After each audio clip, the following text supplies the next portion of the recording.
மணிமாலைகள் ஆடு ஆடும் மரவம் படம் விரித்தாடு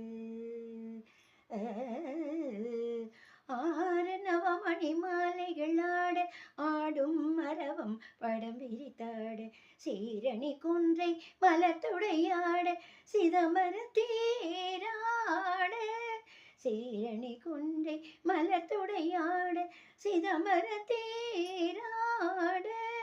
பேரணி வேதிய தில்லை 3000 பேர்களும் பூஜித்து கொண்டு நின்றாட பேரணி வேதிய தில்லை 3000 பேர்களும் பூஜித்து கொண்டு நின்றாட காரணி காளை எதிர்த்து நின்றாட கனக சபை தனிலே ஆடிக்கொண்டார் அந்த வேடிக்கை காண